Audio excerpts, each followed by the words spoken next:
विलंब अच्छा शीर्षक से मैं आपके सामने एक प्रेरणादायक कथा सुना रहा हूँ। कृपया इसे सुनने का प्रयास करें।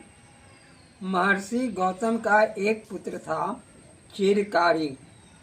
वह बहुत बुद्धिमान था और हर कार्य को बहुत सोच विचार करके ही पूरा करता था। धीरे धीरे उसका स्वभाव हर काम को देर से करने का हो गया, यहाँ तक कि लोग उसे सुस्त और आलसू कहने लगे। जैसे कि हमारे पोते हाँ बोला।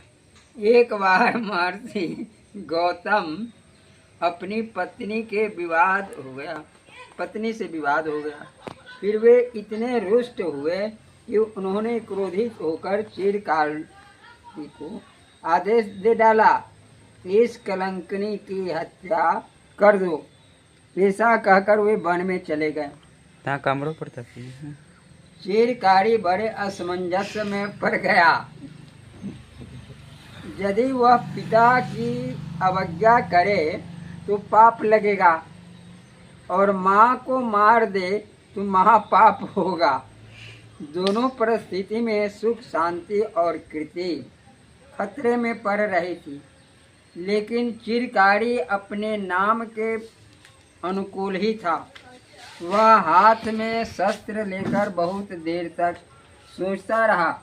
किसी भी नतीजे पर उसकी बुद्धि नहीं पहुंच पा रही थी और बुद्धि के समुचित निर्णय के बगैर कार्य करना उसके स्वभाव में न था। इस प्रकार विचार करते करते शाम हो गई।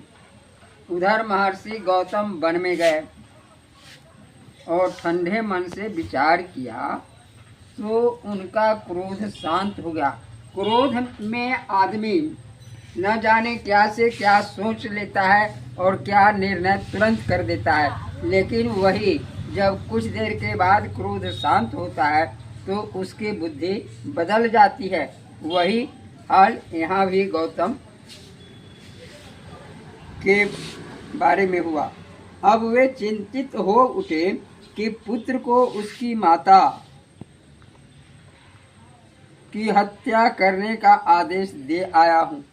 कहीं उसने सचमुच उसकी हत्या न कर दी हो। वे तुरंत भागते हुए आश्रम लौटे।